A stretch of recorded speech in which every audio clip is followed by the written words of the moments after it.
is up, everybody? Good Monday evening here on the South Florida Tribune. I'm your host, as always, Stephen Rychel.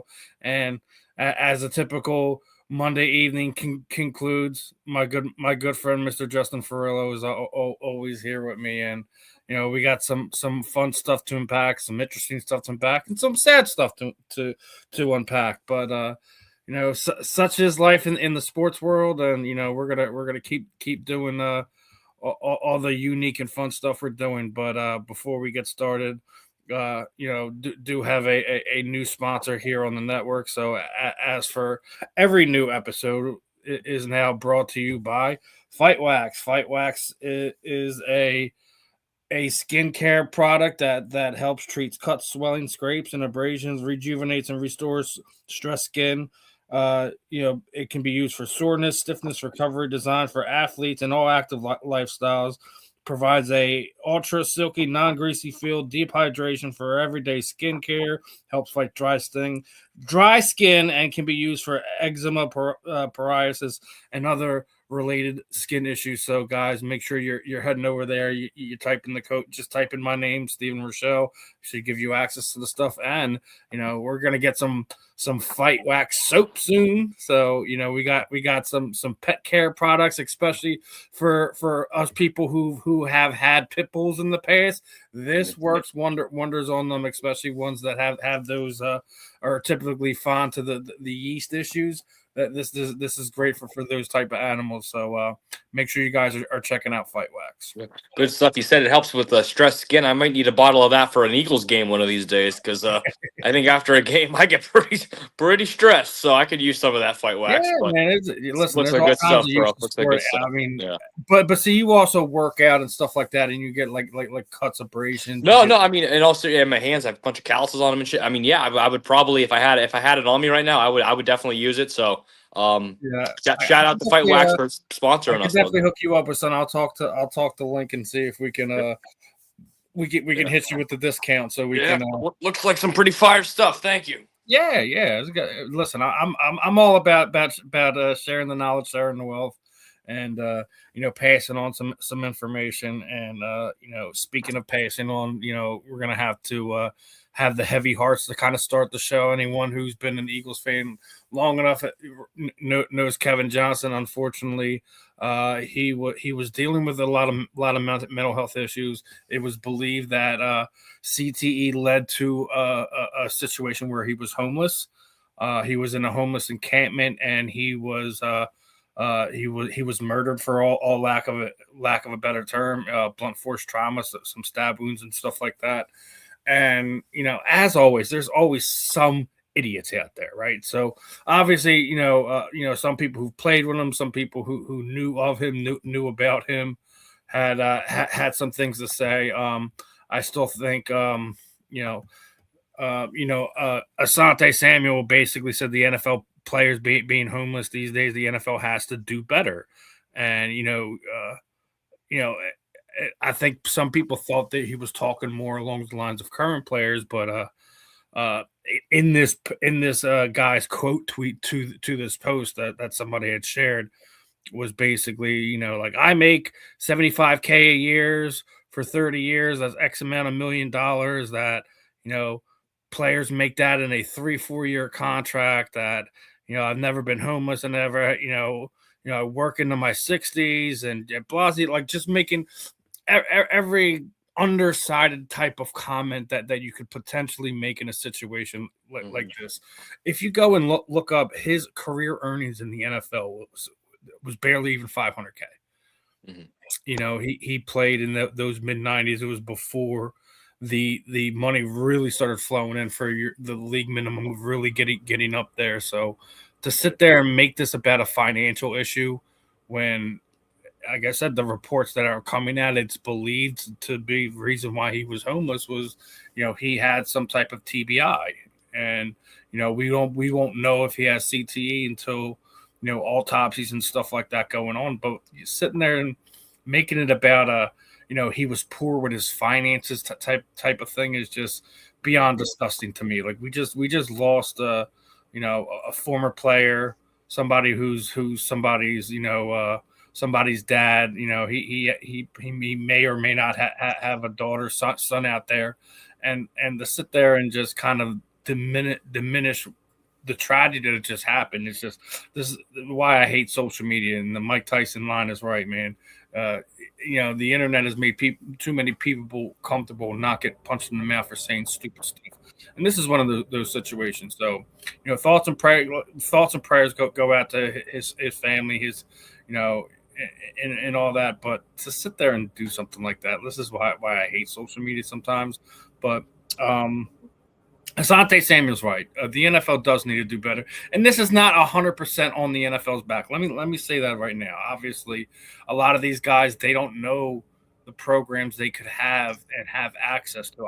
We talk about it all the time with Ben, with Marvin, and on this network, and got other guys that we've brought on who's a part of NFLPA, you know, presidents and stuff like that. Like a lot of these guys, they just don't know what they have access to or what they could be helped with, and some of them are too damn proud to ask for the help too. So it's like they don't know that they have some of these resources that could have prevented him being in a homeless encampment. So it's a sad day. And it's just one of those things. I wanted to address it just because of the simple fact that you got people out there running their mouths about this is more of a financial literacy type thing. Well, another thing that the NFL could have did a little bit better job. I'm not sitting there saying, again, this is on the NFL shoulders, because I don't think it is. Yeah. But one of those things where I think, you know, former teammates, you know, NFLPA members should be more aware of where some of these guys are at, and to make sure that they have all the resources that they could potentially be using to keep them out of these type of situations. So what are your thoughts? I mean, because obviously that's a lot to unpack, but I mean, you know, I echo obviously what you said, Steve. I mean, I'm heartbroken for him and his family, and it's a terrible loss, terrible tragedy. And I absolutely is praying for his family. I tell you this, when it comes to the aspect of mental health and resources and whatnot, I absolutely think there should be some type of place, a facility, a physical place where NFL players, former and current, can literally go, like a safe haven, almost like your secret safe here type of thing, but we'll help you here, and you can feel welcome here, and you don't have to be afraid here. I think that's a good thing. There should also be regulatory emails and like calls sent out where it's like there's information, and almost like a digital flyer sent out with information. And you know, there should be a guy that money literacy, like they should have a guy that helps, and I think a lot of teams do have this, like a guy that helps with classes and players and whatnot, you know, manage their money and whatnot. But they should, because it is a job at the end of the day. It's not just some fantasy world that we're living in where there's these $1 million athletes. Like, this is a job, a career for them. So like, they need some actual money management skills. You know, a lot of them have it. They're all educated and whatnot, but like, it always helps to have somebody like that. So resources like that, and you know, I mean, just making it is available as possible. You know, because this is unfortunately not the first time we've seen this, and you know, it might not be the last. So we just really want to make sure that if you need help, you can find a place to go get it. Yeah, it's like I said, it's one of these things. I do think they do a lot of symposiums for financial literacy, but like I said, I don't want to attach that to this situation, right? Especially with the reports being that, you know, the reason why he was living on the streets was, you know, he was a bit erratic. He did potentially have CTE, and without a doubt, you know, it's a TBI situation where, you know, he has some type of traumatic brain injury. And then you get these people like, oh, well, they know what they signed up for. I'm like, do you think they know what they signed up for in the 80s and 90s? Because this was before CTE was revealed to have any involvement in the NFL. So, and that's when he played in the 90s. So right. I don't know if he knew that's what he signed up for. Yeah. But I also, like I said, I don't know if he also knew that there's programs and things in place, you know, in his state that he could have used to help him deal with what he was dealing with, and potentially, like, so he's not living off the street there. So yeah, you're 100% right. Also, just it made me think of the NBA player who was just homeless recently. Saw him all over social media, Delonte West. Delonte Yes, West, yeah. Delonte West. So I mean, there you go. I mean, I know it's different sports, different people, different Yeah, but circumstances, but it just goes to show you that I mean, you could have a lot no of one's money. immune to it. No one's immune to it. No one's immune to it. Yeah. Yeah, so it's And you just never know where you're going to find yourself, 1, 2, 5, 10 years from now. So just take it one day at a time. And you're right. It's not just about, it doesn't even have to do with money management. It's just about whatever situation or steps that happened that got you where you're at. I mean, if you need the help, then you need to ask for the help. So that's all. That's the most important thing. So, um, and as we're gonna switch gears here, another one of the ones where we have to hang our heads, and we're talking financial literacy. Well, what about a former Eagle getting attached to financial fraud? As former NFL running back and former Eagle, uh, uh, Wendell Smallwood is now facing a potential 50 years in jail after being charged with defrauding COVID-19 relief programs. Smallwood's 30 years old. About a good wow. look. So that's pretty much your whole life. Yeah. And Especially that's just 30 crazy. I and you're mean, facing 50 years. Yeah, that's your. He's looking at potentially spending the rest of his time on this planet behind bars. And Wendell Smallwood isn't somebody that played 15, 20 years ago. He's within the last 10 years. Anyone who's been a avid dude, if you would have told me Wendell Smallwood was on somebody's roster last year, I would believe you. Yeah, that's what I'm saying. So it's another one, head scratcher. Oh, I mean, look, pardon me if I don't know the case. I don't know the law that we're well. We're already getting Eagles fans in here, right? Eagles keep AJ. I agree with you. I've already sat there and said there's no way with that cap hit that they're going to be able to do it. Well, it doesn't even matter what you want or don't want. They will keep him because they have to keep him. So you have to go with the mindset that they're going to keep AJ Brown because there's almost like unless there's something crazy. I mean, crazy that happens right now or that comes out. He's not going anywhere because of the cap hit and all this, all that stuff. So, little Griffith, we definitely need a new OC. That's going to be a tall ask. I did have someone, when me and Ben were talking about it last Wednesday, I was talking about it, and someone was like, "Oh, Reed Blankenship was one of the worst safeties in the NFL last year." I was like, "Wait a minute." Went and hopped on Google. He was like 15th, on PPF. Obviously, not the top of the food chain. But another thing that we talked about was they have 4 picks in the top 100 picks. Yeah, I do think they can address the fact that you have you potentially are going to have to let that Dallas Goedert go. And me and you had already talked about this last week on who he could potentially be replaced with. I think you can replace a Reed Blankenship. Yep. The Kobe, I already sat there and said I think the ball is completely in the Eagles' court with that, just because he's been hurt 3 of the last 4 years. So it gives the Eagles more firepower to not have to give him this big contract. But Jalen Phillips is an interesting one because even if you don't re-sign him, you get the comp pick for him. Same thing with Jahan Dotson. So you'll get the comp pick for him. So I don't know. It all depends on what JP is going to ask for if they do that. But and well, that's just it. It's all about the money. And Eagles draft a cornerback, a guard, a safety, and the defensive end from Georgia. I don't know if we draft a cornerback that high right now. I do think in those top 100 picks that you do get a corner to kind of pair with what you already have here, so you can keep Coop in that slot position. That's also a money thing too. You keep Coop in that slot position, he can't get that top tier money. Yeah. So that's on a financial thing.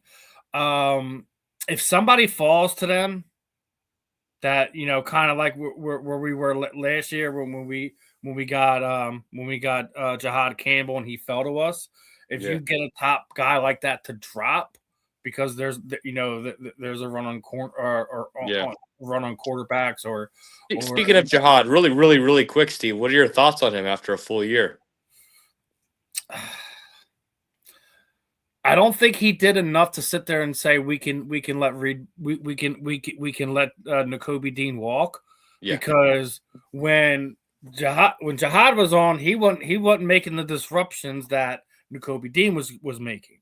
I think it's one of those things that you do it by committee, by what you have with Zach Bond, by what you have with Nakobe Dean, by what you have with a Jihad Campbell, by what you have with a Jeremiah Trotter Jr. I think you have a good young nucleus mix that you just kind of do the old baseball thing, and you platoon guys. Yeah, yeah. I think in certain looks and certain defenses and certain downs, you have certain guys on the field. And I think that this is a luxury of having when you draft properly. Right. So, well, look, how many years as Eagle fans have we had as like a weak linebacker core, like group, right? So many years, right? So to actually have a group that's like pretty solid is like. Is it weird that Alex Singleton was getting beat like a mule when he was here, and he goes to Denver and like what he's done in Denver over the last 2 years? I was like, where was that guy like 4 years ago? What happened? No, either building a statue for him already outside Mile High Stadium or something. Alex Singleton is like going to be doing that, obly. No, I know they got bounced, but still, he had a great year. Yeah, he did, and him and was it Mafumbo or whatever his name is? Yeah, whatever. Be careful not to curse. They the wood on the backside of that defense, but it was it's definitely interesting to see. So we're going to get into the main crux of this, right? So me and you had already kind of talked about this on Inside the Eagles last week, right? But I wanted to kind of bring up the Jeff Stoutland thing, right? And I think now we were talking about in reference to him not getting the blame he should for the downfall of the offensive line in the running game this year. Well, I'm going to go on another note is I think another reason why we haven't signed an offensive coordinator is because Stoutland's there, because he's the run game coordinator, because he's a guy being retained. I don't have a problem with him still being basically, the coordinator for the offensive lineman. I don't have a problem. I don't think he should be removed from that. But being as how terrible both the line was and the running game was last year, he shouldn't be the run game coordinator. And when you bring in a brand new offensive coordinator from outside of your building, they want to have to be able the ability to hire a pass game coordinator, to hire a run game coordinator. And I'm asking you, do you feel like Stoutland is actually the holdup on why we haven't signed a coordinator? Because everyone else will say, "Oh, it's Jalen's fault, it's AJ's fault." I've heard it's the fans' fault for egging Patullo's house. I've heard every other name under the sun, but Jeff Stoutland is one of the guys that has been retained. So you have to sit there and wonder if by keeping him as the run game coordinator, is he one of the reasons why you haven't signed one of these guys that have been targeted? Well, I mean, look, it's certainly very possibly true. I think that the fact that the Eagles do consider, Stoutland University and he's a legend and he's, blah blah blah. He probably does have they retain him on the staff year after year. He probably does have a big say in a little bit of the offense when it comes to the line and the run game and whatnot. So I think at the very least in these interviews and whatnot with all these offensive coordinator prospects, there's definitely some like, well, here's Stoutland and here's what we think he might want to do and whatnot. And then they're kind of saying, well, this is what I want to do. And it's like, it might not be meshing, because every time I'm scrolling my phone, I see a new guy got interviewed for the offensive coordinator. And then like the next day it's somebody else. And like, we just don't hire anybody. Like this thing we just keep kicking the can down the road. I mean, really, we can't hire anybody yet. And it does make you wonder like what's going on. But I tell you what though, I don't know. I mean, is just an offensive line guy mostly? I mean, I know he's run game last year, whatever, but just really an offensive line coach that much of a holdup for an offensive coordinator? I mean, really? I mean, but he could be, because we know how this organization works. They give a lot of our big Dom security guy is the most famous guy on the team. I mean, it's just this. It's the way this team kind of operates. It's funny, right? Like power is we're a culture, but we stick. We like who we like, and we stand by who we stand by, right? So, that's a good point. Is it true? I don't know. Maybe 50-50, but it very well could be. So I don't know. So the other side of this now, while I was sitting there naming off to you all those all the media reasons and the fans' reasons why they believe we're not so. Greg Olson's comments were absolutely great. Like, if I'm an offensive play caller, I'm doing everything in my power to get that job. Yep. I want to call plays for Philadelphia. It's a great job. I mean, you literally have, for what everyone basically says, is a super team on offense. If you ask anyone outside of Philadelphia, it's a super team, right? Jalen is being carried by the super team. The super team is hiding his deficiencies. I agree with what Greg Olson says, because we've already heard Philadelphia is not a desirable destination. What do you mean? How's the offensive coordinator not a desirable destination? Because at least 2 out of the last 5 years that position has gotten whoever was in that place a head coaching job in this league. Yes. Sykes is still the head coach in Indianapolis. Kellen Moore. Yeah. You still got Kellen Moore down there in New Orleans, and he did more than an admirable job with a horrendous cap situation and a horrendous freaking roster. Yeah, exactly. So, yeah. I don't think the national look that Philadelphia is not a desirable destination for any offensive coordinator is untrue. What I think is kind of going on is the Buffalo job opened up, right? Yeah. Then you have the Miami job opened up, and now after they've already filled that, now the offensive coordinator position needs to be filled there. So other places you think that weren't going to need positions are now pulling guys. So because we might have all the fancy names and stuff, but you're still an OC at the end of the day. For me, you already talked about. So I don't want, like, outside of, I've already said I don't want Jim Bob Cooter here. I really don't want Jim Bob Cooter here. Yeah, other than all the jokes we're gonna make when he gets hired. I mean, obviously, most of the Moose was having a field day the other day. Most of the teenage men are going to be making jokes on it, and apparently, so some of the women are too. And apparently, 30-year-old guys like myself too. It's a 31-year. Listen, there's going to be jokes. There's going to be jokes galore if he winds up getting hired as the offensive coordinator here in Philadelphia. But even a couple of the guys that I thought that could be have kind of removed their names from even leaving their current position where they're at. So it leaves you in a situation. I am adamant I don't want anyone in house. I'm also adamant I don't want somebody that wants to leave after the season, regardless if you get a deep playoff run, a Super Bowl berth, Super Bowl win, etc. I want whoever's going to be here is going to be with Jalen for the next 2 to 3 years. That's what I want. You need to give him some consistency. I'm going to continue to beat that drum, and there's nothing anyone's going to tell me any differently about that. So. What are your thoughts? Like, who do you think we wound up at the end? Do you really think it's going to be Jim Bob Cooter, or is there? Well, I'll tell you what. There's an old expression that I know you, Steve, know, and a lot of viewers will know. It goes, where there's smoke, there's fire, right? And I don't know, man. I keep scrolling my feed, and there is a lot of these reports that we're going to hire Jim Bob Cooter. It just seems like what it's good. It just sounds like he's the guy, but. Then I also see these other reports that these other names are still popping up, and this thing is like it's like we're on like a freaking like a counter. Like, get your counter on the kitchen counter going. You know what I mean? How many days that we haven't hired an OC yet? I mean, really, we're at like. I don't think it matters when. I honestly think it's probably somebody on the remaining 2 teams' rosters. I think it's someone either in New England or Seattle is probably why, because that's probably the one that they're looking for. You know, so, good point. Very well could be. Yeah. I honestly think it's Seattle's offensive coordinator. I honestly do. I think that's the guy that it's going to be. Or actually, that's me willing it into reality. You want the Seattle offensive coordinator? I got you. Well, no, I mean, look, like, we gotta get off of Philadelphia just for a brief second, because what Sam Darnold has done in the last 2 years is remarkable.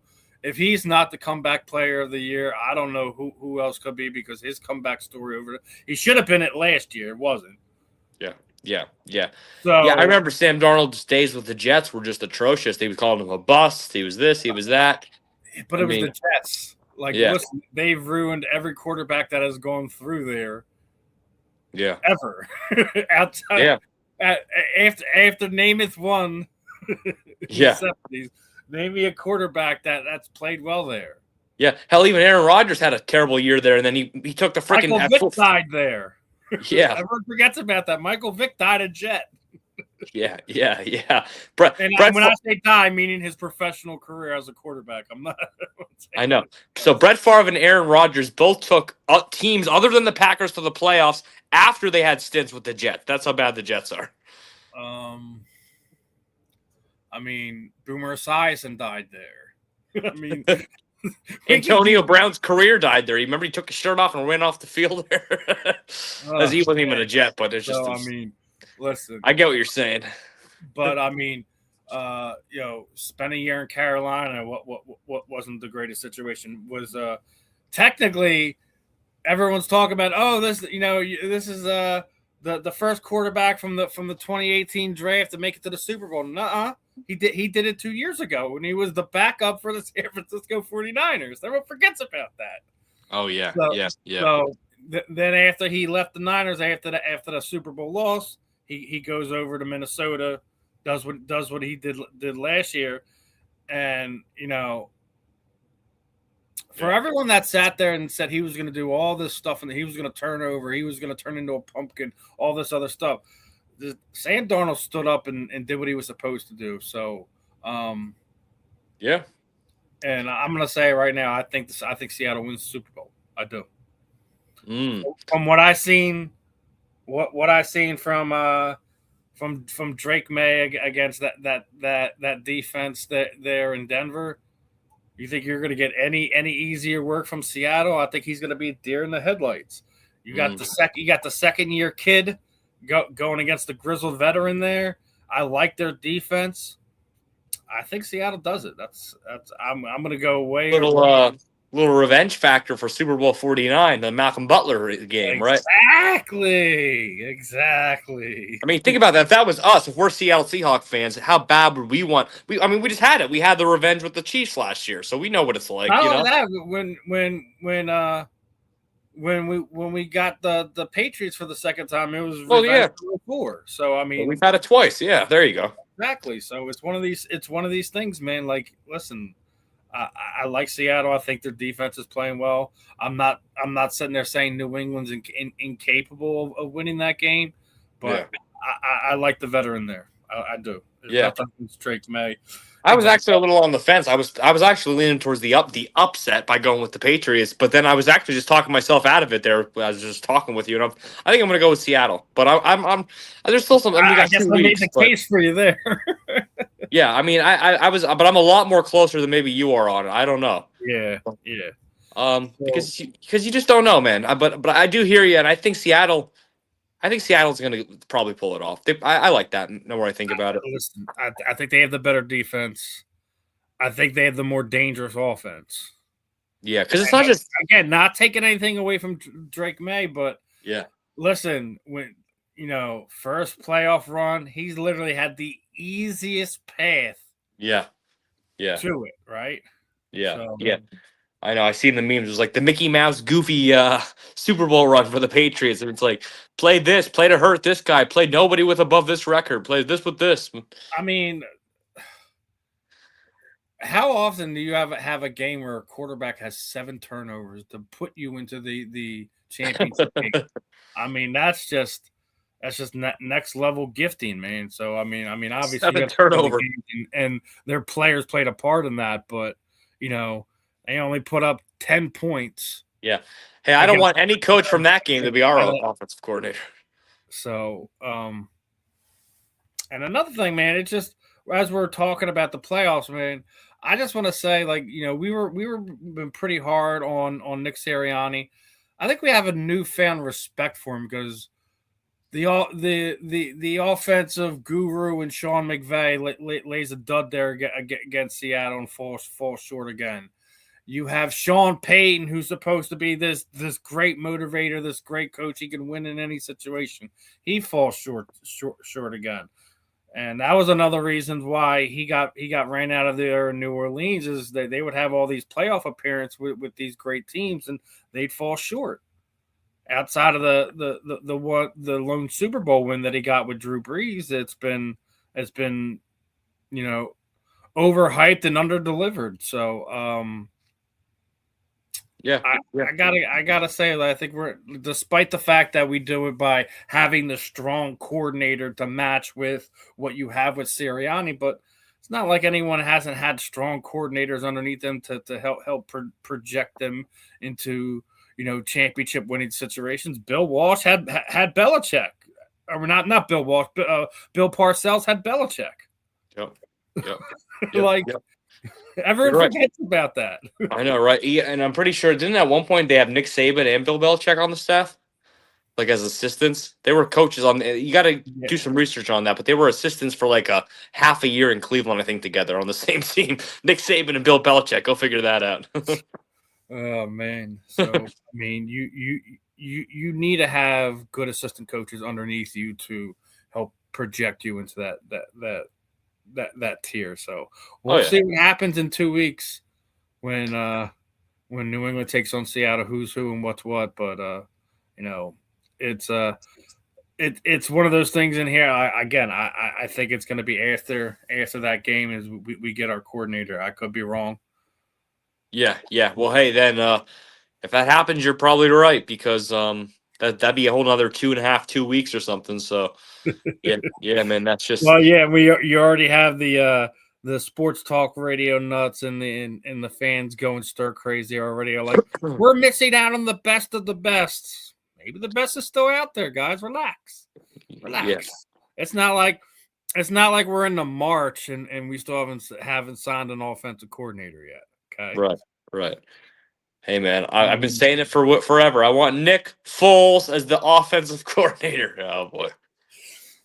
That's almost as bad as Philip Rivers getting a head coaching interview for the Bills. I mean, obviously he removed himself from the running after the fact, but the fact that he was brought in for an interview for the Bills is beyond me. Oh, wow. Well, you saw that Bills press conference. They don't exactly look like they have it together right now. So they're a hot dumpster fire. The scapegoat there. I don't care what anyone says. He's the scapegoat right now. I see. I mean, granted, he was 8-8 in the playoffs. It's you can't talk that away. But when your quarterback again has turnovers like that in the positions he had right there, I don't know how you blame that on the head coach. So yeah, well, it's a shame McDermott's a defensive guy, or we'd scoop him up for the offensive coordinator position. He was already here for a period of time. People forget about that. No, I do. I remember that. I do remember that. Mm-hmm. But he is a defensive guy, though. That's the only problem. Yeah. So there's no point. We already got that side lined up. So looking for offense, folks. Looking for offense. Yes, sir. We're looking for an offensive coordinator. I stand on my word here.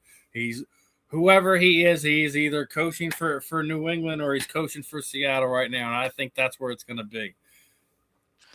You can have someone come back and tell me how wrong I am in a few weeks, but we'll see about that. Now, as far as other things, I wanted to touch on some basketball stuff and a quick few baseball topics, and then we'll get on out of here. It has came to my attention. Obviously, we were very hard on Joel the first few months of the season, talking about where we could package him up for trades and everything like that. Do you realize Joel Embiid is the third fastest center in the NBA to reach 200 career 30-point games, only trailing two Hall of Famers, which would obviously be Wilt the Stilt Chamberlain and Kareem Abdul-Jabbar? Do we do we under respect Joel here? Like, or are we just overly hard on him because he's just goofy and he's Joel at times? Well, I mean, you said he's the third fastest to get to that number, and I'll tell you what, Steve, he'd be the first fastest if he could just stay healthy. But all right, no jokes, because that's the whole point of your question. Your whole point is, are we too hard on Joel Embiid? And I just made a joke about it. So I think that's the whole point. Is well, I mean, it's perspective, right? I mean, does he get a lot of the blame and a lot of the ridicule and the jokes and whatnot? Yes, but I mean, he also, I mean, he's just, you don't wish bad health on anybody, so it's not like he's done it like out of his own fault. But the guy has had a lot of injuries, and he's just not healthy all the time. So it's like, do we under respect him though? I mean, look, I mean, I think when he's healthy, I mean, he's like one of the best players in the league. I think he's a borderline talent wise. I mean, he's a Hall of Fame player. I mean, you look at it like that. So, um, but he just needs. He doesn't even need to win a championship. He just needs to kind of get on the doorstep of it and then start getting some more like legacy points, But he needs to Those just he legacy needs type to games. And here's another yeah. one, right? The only center this season who has 4 consecutive 30-point games, as we were just talking about the 30-point games, as he's the third fastest ever to hit 200, right? Mm-hmm. The only center of the season, and we were just talking about it a few weeks ago. Is he the best center in basketball? And listen, going back to what we were just saying, when healthy, I don't even think it's a question that he's the best center in basketball. Yeah. And he's also like the only player that you have to preface by always saying when healthy. Right? I mean, you don't. Okay, I guess maybe Anthony Davis, but that's about it. I mean, I can't really think of many Anthony others. Davis is a center. I didn't know that. Anthony Davis. Well, he's more of a power forward, I guess. But that's what I'm saying. I know he's played center, and then when Yeah. he was with the Lakers, they made him a center, but I don't think he's a center. All right, on second thought, Joel Embiid is the only player you have to preface by saying when healthy. But and I think the only other person to really do, I think, that guy down there in San Antonio, he needs to get a few more years under his belt. I think he's Wemby, amazing. Yeah. Wembley can do it, but Jokic has the not only the MVP but the championship over Joel Embiid. So he better watch it that he gets forgotten in this era if he doesn't get to those legacy games that we were just preferencing. Now, talked enough a little bit of Joel Embiid. We do got to give our boy Tyrese Maxey some love, because I don't know if you've seen, after his All-Star announcement came the fact that he's getting ready to launch his own shoe with New Balance. Is this the first time you might actually go and buy a shoe that has been preferenced with a Sixer star since the Allen Iverson shoes? Yeah, I mean, you gotta go get some Maxis when they come out, Justin. I mean, he got the name. It's a cool name. I mean, he's a cool guy. I love the player. I mean, he's presumably going to be around for years and years to come. You might as well. I mean, he's the future, man. Until those Edgecombe 7.5s comes out, then I got to get the Edgecombs. But I'll pick up some Maxis. I'll get some nice. Maybe we'll go with some nice blue and black ones, some red and blue. I think it's some cool colors. But dude, that's sick though. I'll tell you what, it's kind of cool when they go with new. I mean, correct me if I'm wrong. I'm not too familiar with the shoe game deals with these NBA players, but I don't think New Balance is the most popular brand, right? Like I would think there's other. I think that's exactly why he went with them. Right. So I think it's kind of cool when you kind of go off the radar a little bit and pick like a brand that's not, because then you are kind of bringing more brand awareness. You guys are getting mutual benefit out of that, and I think it's I think it's cool that he did that. So. All right, so two baseball topics, and then our send off before I let the fans know what other interviews that we have situated this week. So, obviously, last week we inducted Carlos Beltran and Andrew Jones into the Hall of Fame. Now, we were talking about the numbers with Chase Utley, right? Mm-hmm. Being as the fact that Beltran is no longer there, Andrew Jones is no longer there, he got 59.1%. He basically only has to make up 20 points next season to get in there. So now I'm going to ask you, is next year the year that we have another Philly going in? And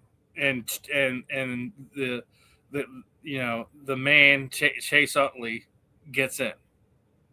Ooh. Because here's the Well, thing. I yeah. seen something. Will Clark was doing an interview, right? Do you realize there's like 400 plus voters for the Hall of Fame? You're telling me there's 400 people across the United States that are covering baseball? Because I don't see where that's happening.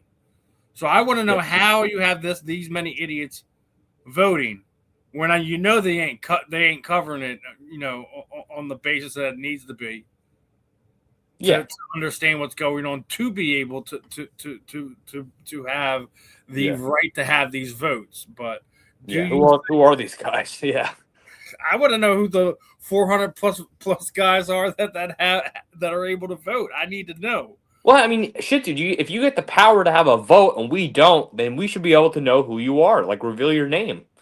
Like, I think that's for all sports too. But So we're doxing MLB Hall of Fame voters now. Is that what we're doing? well, look, some of those are probably like amazing historic elite guy. But like you said, there's 400 of them, and it's like, who are they? You know. I don't see 400 plus people covered baseball every year. I don't see 400 people in the stands at athletic games. So what do you? Why is the Athletics catching strays right now? They have because when you think of empty stadiums, what's the first stadium that you think of? That damn A stadium, right?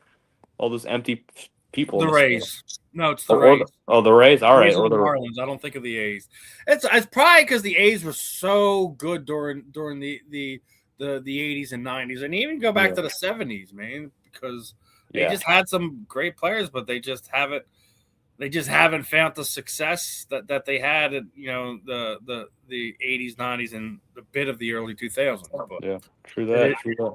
It is what it is. And speaking of it is what it is, I warned you that Harrison Bader was not coming back to Philadelphia, and the Giants picked him up for a 2 year. That was quick.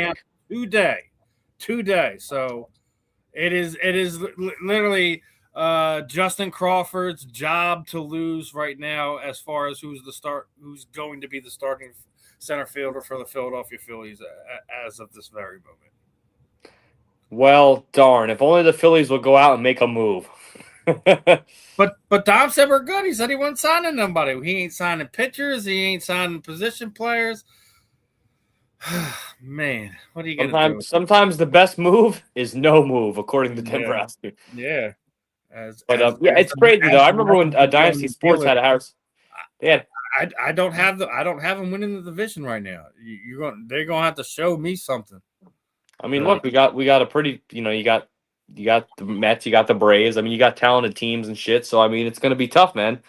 And look, I remember when Harrison Bader had that signing at Dynasty Sports. I didn't go to it, but I was thinking about it. I'm like, oh, dude, this is awesome. He's a Philly and blah blah blah. And like, dude, it feels like that was yesterday. Now, like a few months later, he's gone. It's like, wow.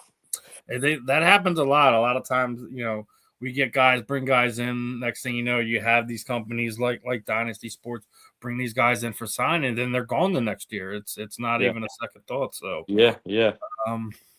rough one, but yeah. What are you gonna do? Yeah.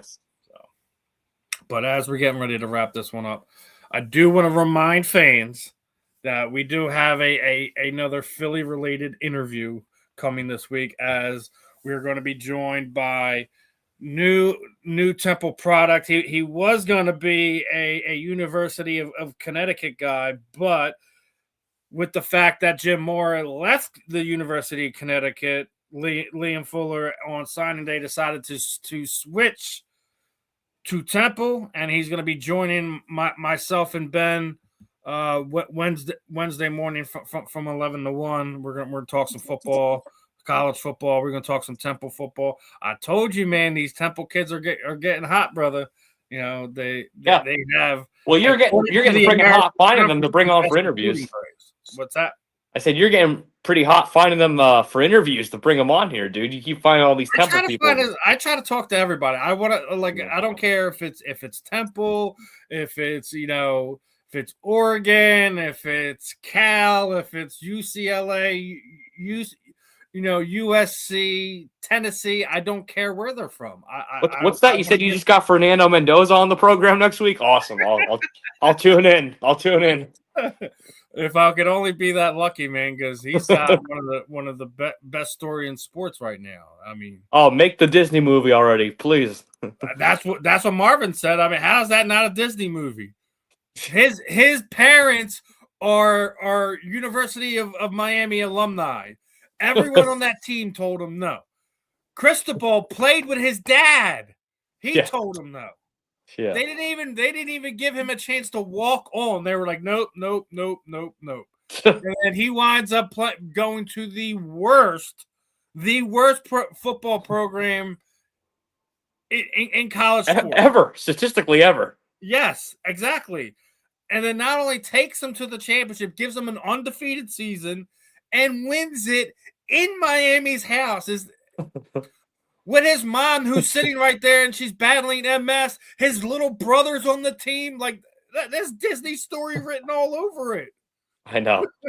And then that's just the football aspect in him, and then you got the whole coach, and he's a whole story too. I mean, it's crazy, dude. It's just crazy. It really is. It actually doesn't even make it doesn't even make it seem real. Like, I'm a Penn State fan, and like Indiana was always, you look at Indiana like, oh, they're a joke. Like, you can get tickets for like $20 to go see Penn State play Indiana this weekend. They suck. You know what I mean? It's like, dude, they're the national champions. What the hell just happened? Like, you know what I mean? It actually is kind of crazy. It is. It is. You gotta give Indiana their flowers. But also, I mean, would this ever have happened without the college football playoff? Because I mean, like, I don't know. I mean, like, that they needed almost all those extra games to just keep getting a chance, I guess. Because like, but maybe not. I mean, they were the 1 seed. They won everything. I mean, it's crazy though. It's a crazy story. It is. It is. But again, it's going to be one of those things that we'll debate for the rest of the year on what was the best story, and that's going to be kind of hard to beat. It really is.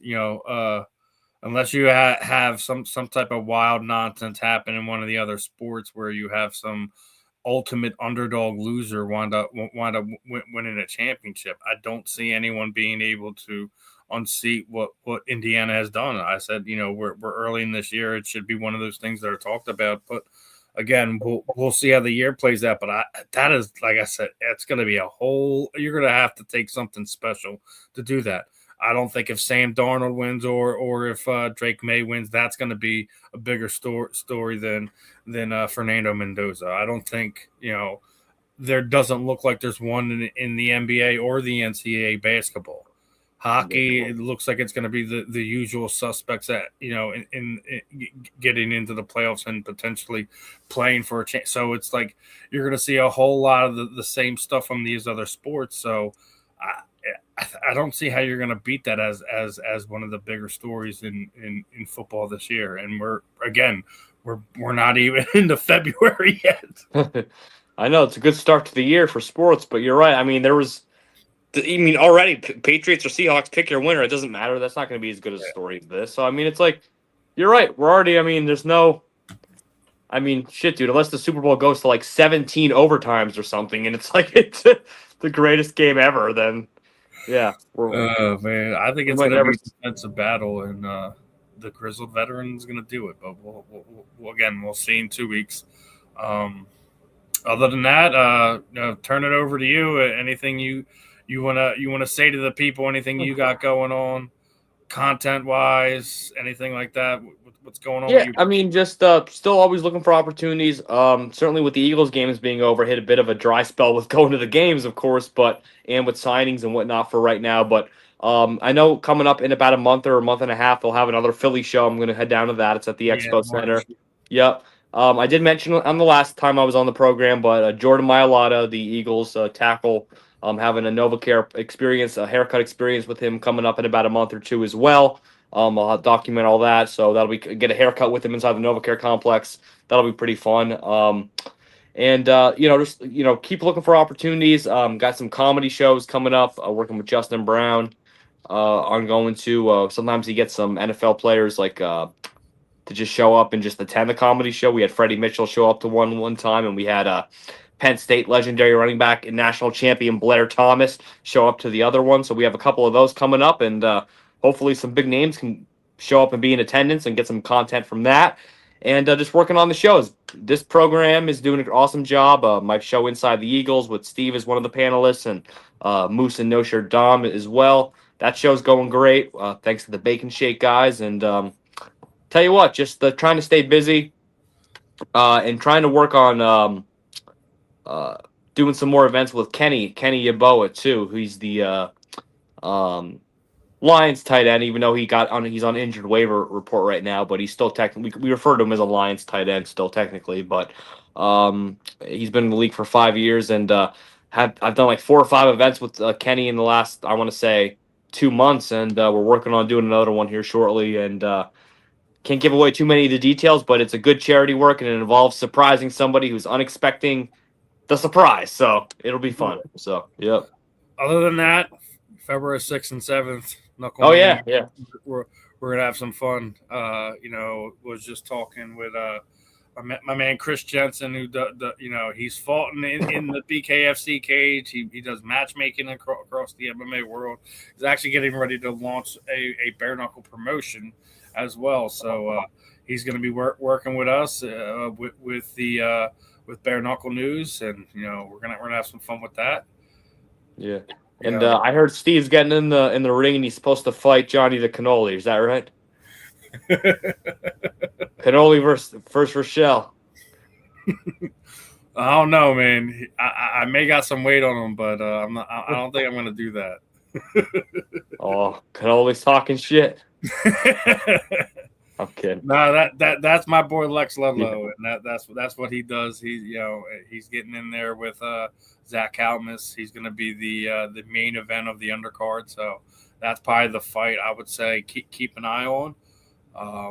You also have Travis Thompson and Josh Oxidine. Josh Oxidine coming in from BYB, so you should see some fireworks there. I just interviewed Brandon Mayer today. He's actually having a rematch of last year's Knucklemania 5 event that he'd already stopped this guy. He asked for a rematch, so they're gonna run it back. Soto's getting a rematch, and actually the main event for the heavyweight title is actually a rematch as well, because Ben Rothwell and Andrei Arlovsky fought in MMA. So there's a lot of familiarity going on. It should be a fun night of fights. Guys, if you haven't gotten tickets, either reach out to one of the local fighters. I think BKFC was doing a Snowden percentage off for Ticketmaster. And actually, I think Stateside Live just made an announcement that they're going to be giving away 2 tickets at weigh-ins as well. So if you can't physically pay for tickets, there's opportunities to get tickets. Make sure you guys are coming down there for Knucklemania. I know there should be a press conference next week as well, so hopefully me and Justin can get over there and get some more content as well. Yeah, for sure. Be at the old racetrack. That's where it should be at. It should be at Parks. Nice. That's where they did it last year. We'll say they haven't announced day or time, but it should be within the next week or so. They should announce it. Within this week, should I say? But other than that, another fun episode here on the J&S Philly Sports Stop. I'm Steve. He's Justin. We will catch you guys next week. Make sure you guys are locked in. Have some fun, my friends. Peace out. Peace.